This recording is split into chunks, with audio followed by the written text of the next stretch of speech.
Do you know what Chris Demm said today? I walked in, he goes, what do you have in common with Brittany Griner? Brittany Griner just gave a press conference. You know, she was the one held in the Russian prison for several months, and now she's back. She's going to be back with her WNBA team. She gave her first press conference since coming back from Russia, and she said, I never want to leave this country again. And Chris Demm said, you and Brittany Griner have a lot in common. You don't want to leave your state anymore. At this point, I said, I don't care if I ever leave You this. might go one state south. Maybe. Mm-hmm. Yeah, my wife said, should we do this and that? I was like, I don't even care about leaving the state again. If I stayed right on She will here. for murder. She will. She told me, she told me yesterday. My wife's she went to the Alec Murdaugh trial. We chronicled that. But that was one state away. And it was in doubt whether he would be innocent or guilty. And she wanted to be part of that, and you could literally drive down there. And when she told me she was going, I said, come on. This is maybe the craziest thing I've ever heard. Come on. And she said, what's the difference? Really? I said, let's be serious. And she goes, no, I'm driving there on Wednesday or whatever it was, or I'm driving there Sunday. I'm going to stay for the trial Monday, Tuesday. And then she went back 3 separate occasions. I think it was the going back that really got to you. I couldn't believe it. I think one was like, and as you've said, you made a financial error of your own. Oh, there it is. So you were like, okay, one time, you know what? It's her thing. She loves it. I'm not going to mess with it. Yeah. Go ahead. So I think for one trip, fine. It was when she went back repeatedly. I couldn't believe it. That you were, yeah. I can't believe we're doing this. And she would say, I have to be there for closing arguments. And I would say, do you really have to be there for closing arguments? Now, she's told me in the last couple of days, and Biggie's right, I made a financial error last August that haunts me to this day. It has to do with Pine Straw. A lot of people bring a significant sum of money. Say no more. We know. I lost it. Okay, fine. I lost it. So, a self-imposed 3-year hiatus on challenging anything she does financially. She says she's doing it. I say, fine. Now, she wants to go back. There's some sort of trial going on. The housekeeper, I don't know. It's something else. A business associate or someone who knew him or a best friend. The boat wreck, something. Yeah. She told me yesterday. She's like, I'm going back for that. I said, are you? Are you really? I mean, come on. Now we're getting down to these little cases. It's like that really. I said, you can watch that on TV. It's not going to be on TV. And I said, you could watch it on YouTube. I bet they put it on YouTube somehow. You don't think Court TV would follow that? She says no. I not like gavel to gavel. She says no. Okay. So we had a little talk about that, and then she said, and brace yourself, I'm flying to Idaho. And I said, sweetheart, that case is across the country. You're going to have to fly. Across the country. Like, that's like 3 plane swaps to get there. That's exactly. And I said, and I already know that they're going to find this guy guilty. It's not going to be. Yeah, there's no mystery on this one. We know what happened here. You don't need to be there for that. The other one, it was like, did he, didn't he, could he, couldn't he? Maybe. I'm 95% sure they're going to find this guy guilty. Even if they don't, you're going to go to Idaho for But I think clearly, we're not on the same wavelength. None of us in this room is on the same wavelength as your wife.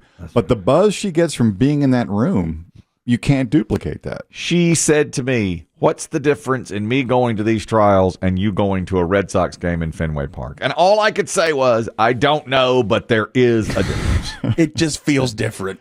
It does. Doesn't it? Doesn't it just feel different than going to the draft or whatever you might go to? I mean, one is billed as entertainment.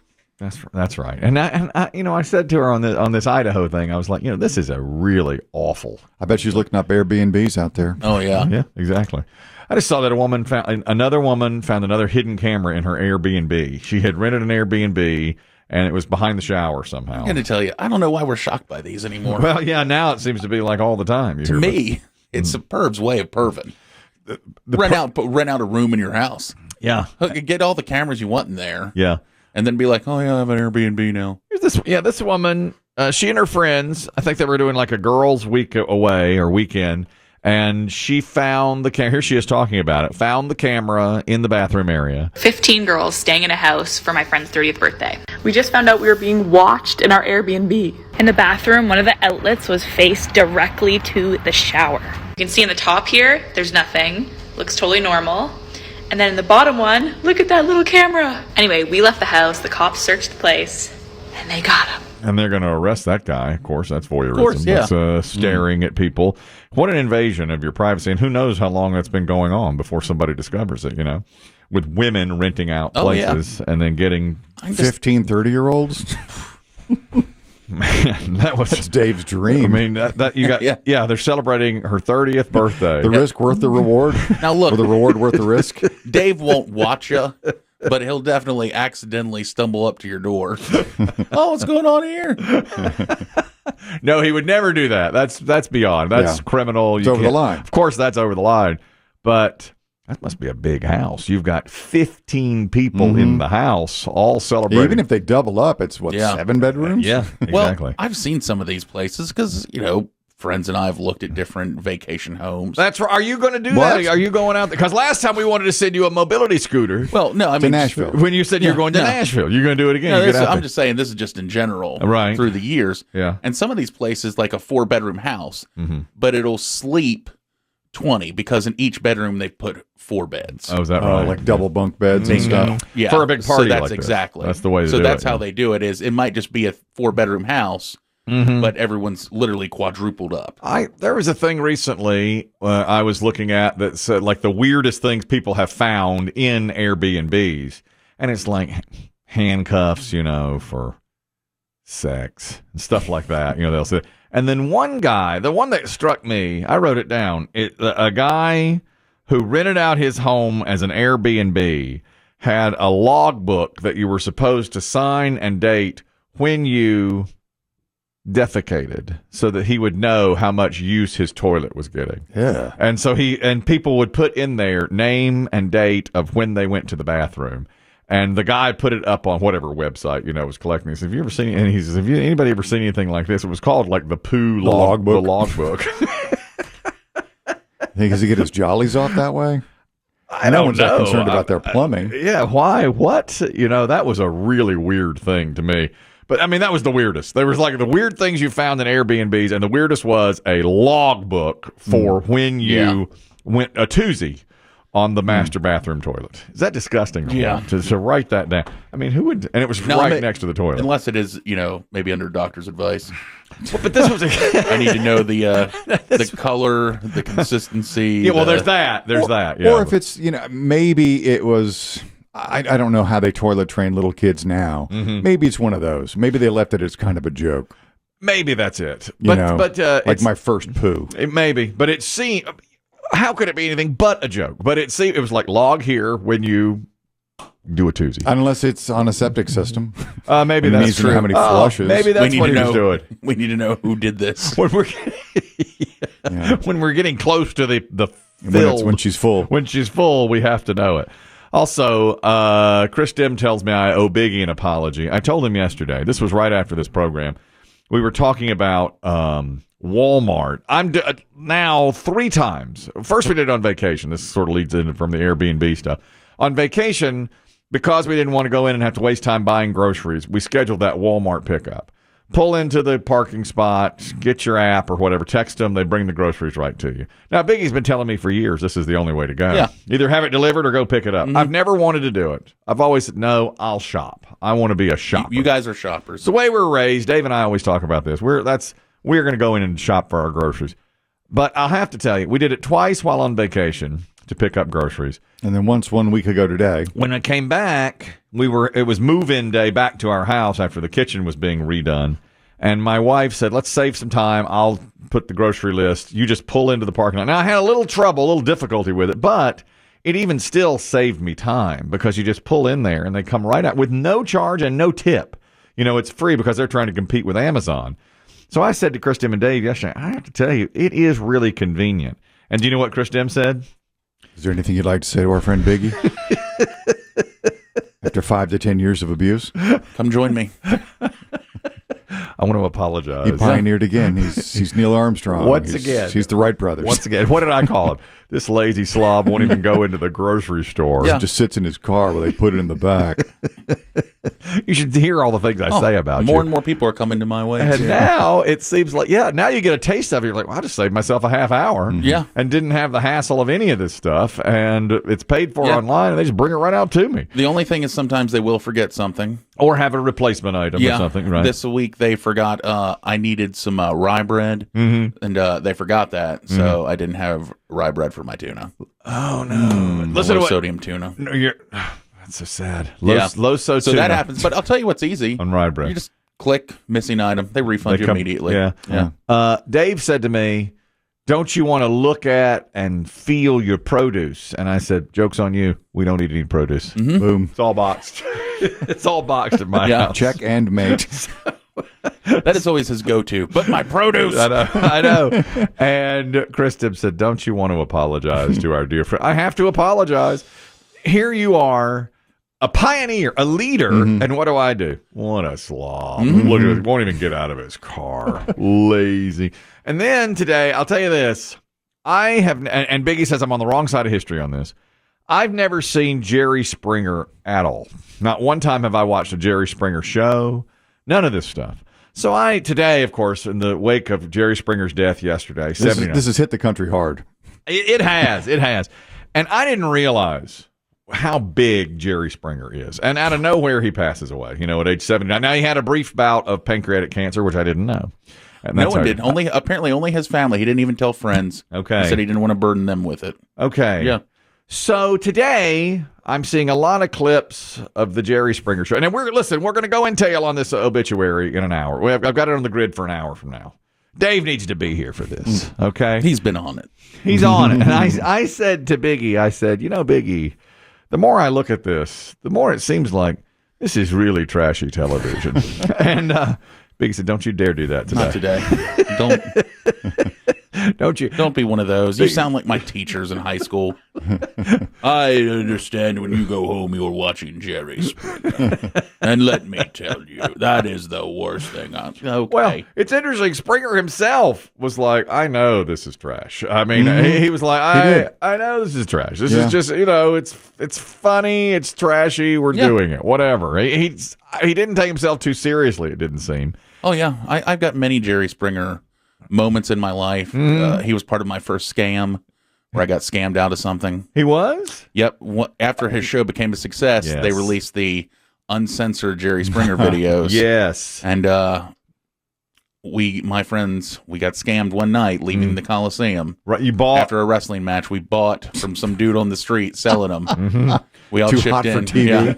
Yeah. He took advantage of 4 horny 15-year-old boys. Yes, and they weren't really Jerry Springer. Nope, it was a blank VHS tape. That's all it was. It was nothing, and he sold it. Oh yeah, we bought it right there. We all pitched in $5, man. and then smuggled it in one of our parents' vans, so they couldn't see it.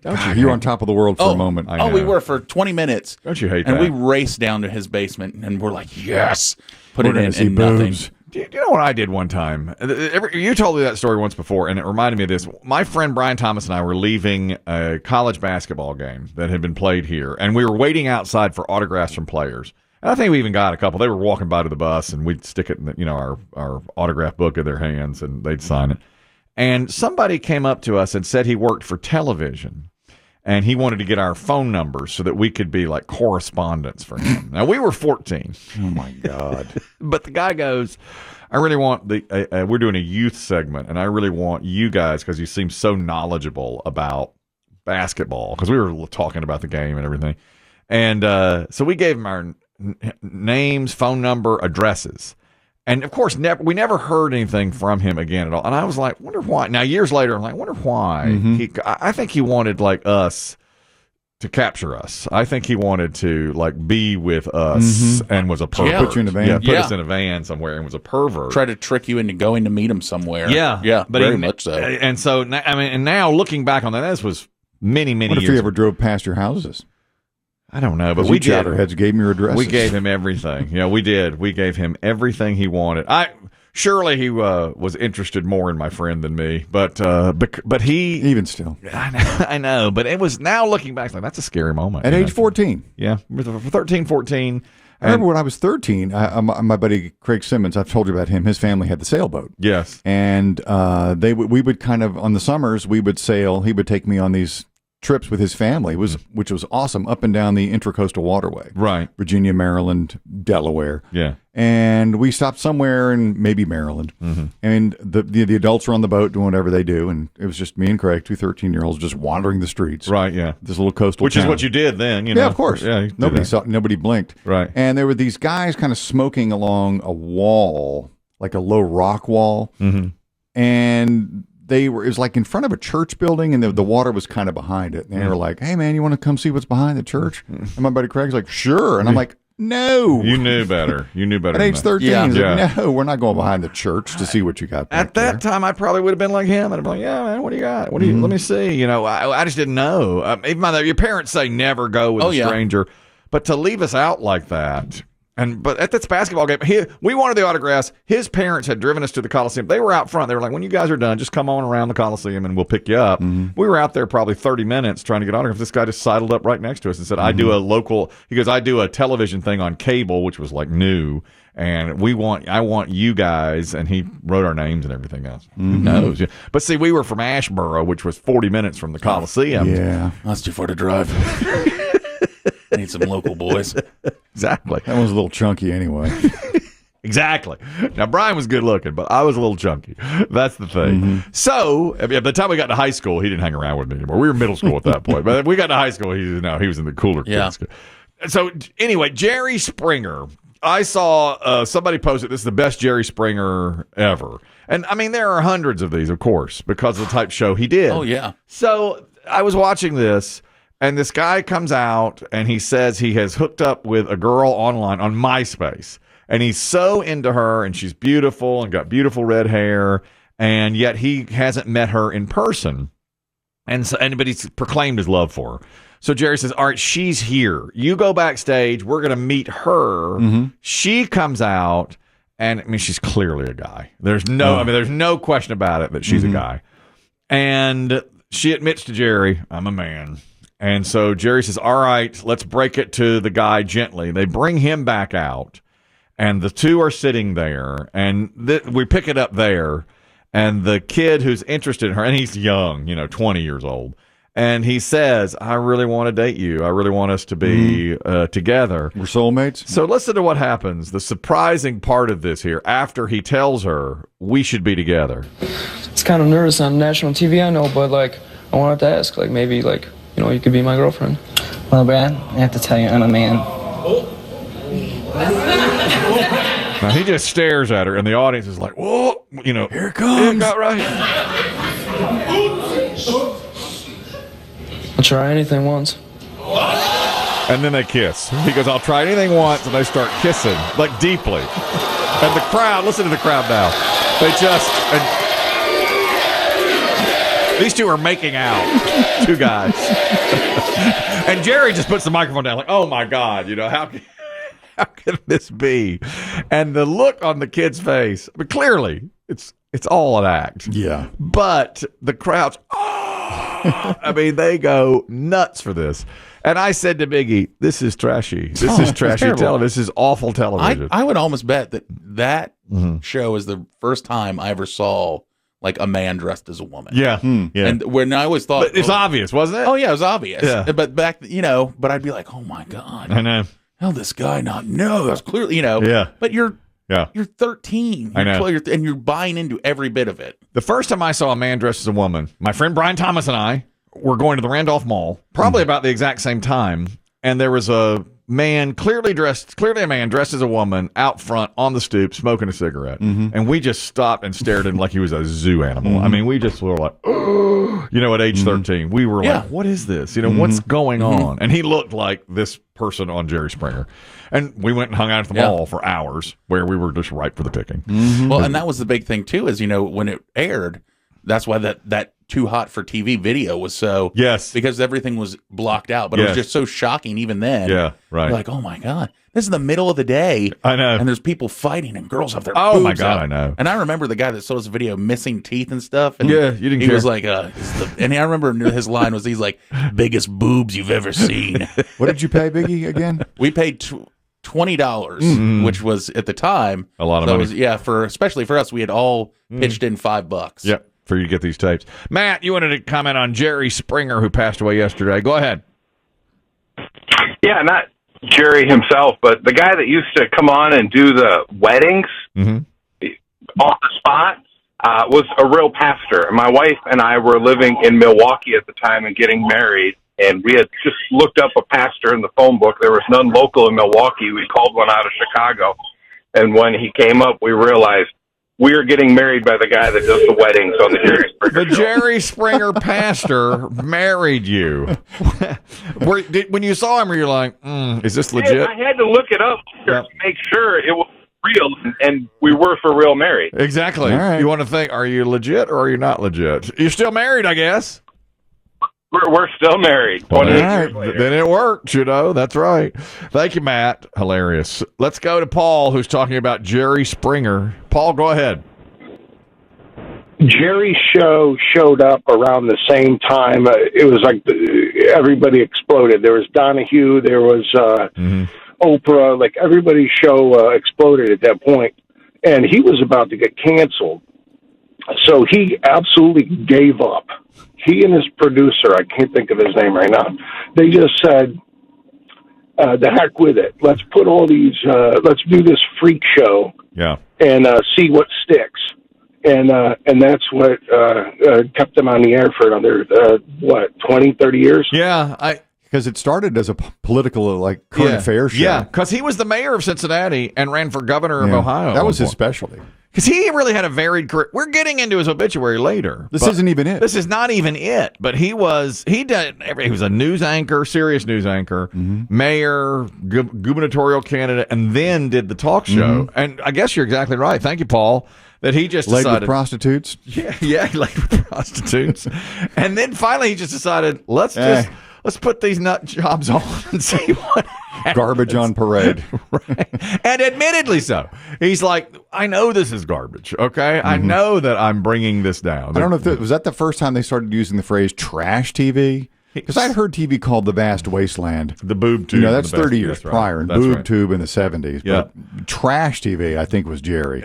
Yeah. And then I used to watch Morton Downey Jr., who, I don't know if he preceded Jerry or not, but he was more aggressive as a host. He was now, and he was he'd have politicians on and smoked on camera and everything. But he would be the one in your face. Yeah, Jerry was kind of just sit back in the ring and just let it happen. And he would look like, oh my God, I can't believe can you believe this is happening? Right, Lisa, you're talking about Jerry Springer as well. Go ahead. Yes, I had a niece that went on there. Her half sister. And they had to pretend, because it wasn't real, they made up a skit, pretend that they were fighting over this boy that was one of their boyfriends. Okay. Crazy. So they had to play everything. Right, because the stories weren't real. I think we had calls 20 years ago, Kelly and me, even before Biggie joined the show, of someone who said I was on the show and the producers told us, here's your story, here's how you fight. It was all made up. Yeah, the whole thing, the whole story for them was made up, just like you're saying, Lisa. Thank you.